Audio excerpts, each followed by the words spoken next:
လဲလူသီးဆိုတာဘလူအသီးမျိုးလဲအပင်ဘလူလဲသိချင်တယ်ဆိုလို့ကျွန်တော်ရဲ့တောင်ပေါ်ချာမှာရှိတဲ့လဲလူသီးပင်ကိုဗီဒီယိုရိုက်ဖို့ထွက်လာခဲ့ပါတယ်ဗျခြံကတော့တိုးတွေအရန်ထူနေပြီးတော့အလေးကြားတစ္ဆာပန်းပင်တွေလည်းပေါက်နေပါတယ်ဗျဒီတနေ့တော့ဒီတောင်ပေါ်ခြံလေးမှာကျွန်တော်ကကော်ဖီပင်စိတ်ပါမယ်ဗျအပင်စိတ်ဖို့အတွက်တိုးတွေကလည်းထူနေတာရှင်းဖို့ကလည်းလူနေပြီမူးမကုန်ခင်စိတ်မှအဆင်ပြေတာမလို့လူကမအားတာနဲ့မလုပ်ဖြစ်သေးတာပေါ့နော်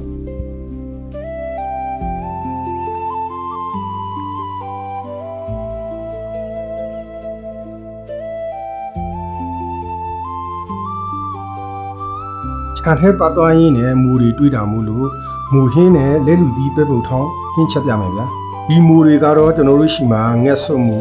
မူမျက်စီလို့လည်းခေါ်ပါတယ်ဗျ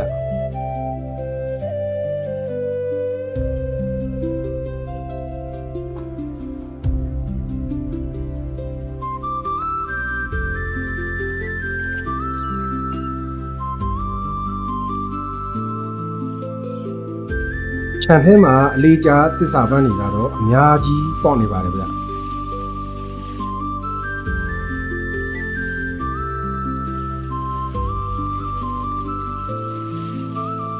အခုကျွန်တော်ရိပ်ပြနေတဲ့အပင်ကတော့လဲလူသီးပင်ပါဗျ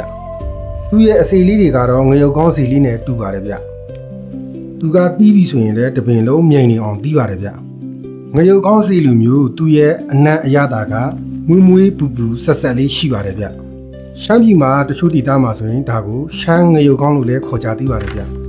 ကျွန်တော်တို့ရှိမှဒီလဲလူသီးကိုများသောအားဖြင့်ပဲပုံနဲ့ထောင်းစားကြပါတယ်ဗျဟင်းရည်ထဲခတ်တော်လဲရပါတယ်ဗျ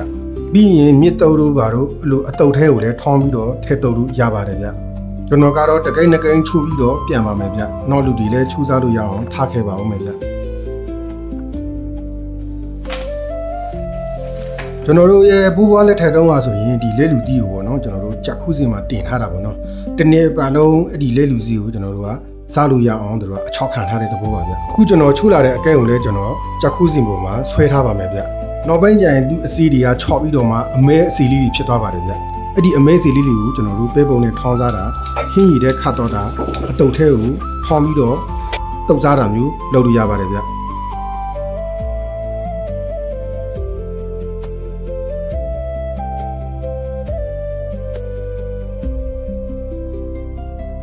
မူချက်စားတာကတော့ကျွန်တော်တို့ရိုးရှင်းလေးပဲချက်စားပါတယ်ဗျရလာတဲ့မူတွေကိုကျွန်တော်ရည်ဆေးတန့်စင်ပြီးတော့မှဖြင်ထားပါမယ်ဗျပြီးရင်တော့ကြက်သွန်ဖြူနဲ့ငရုတ်သီးစင်းကိုထောင်းထားပါမယ်ဗျကြက်သွန်နီနဲ့ထောင်းထားတဲ့ကြက်သွန်ဖြူငရုတ်သီးစင်းကိုထည့်ပြီးတော့စီတက်ပြီးပါမယ်ဗျစနွေးအနှဲငယ်ထည့်ပါမယ်ဗျပြီးရင်တော့ခဏနေတော့မှတင်ထားတဲ့မူတွေကိုထည့်ပြီးတော့လုံးချက်ပြီးလိုက်ပါမယ်ဗျ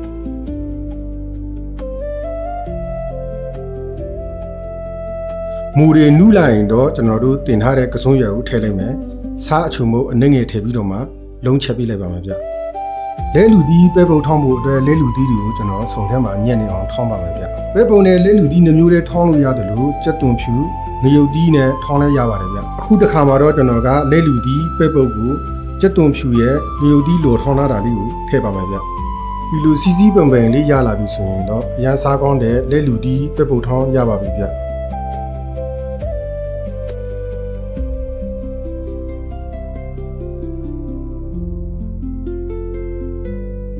ကျွန်တော်ကိုအားပေးကြတဲ့တယောက်ချင်းစီတိုင်းကိုကျေးဇူးတင်ပါတယ်ဗျနောက်ဗီဒီယိုမှာပြန်ဆောင်ပါဦးမယ်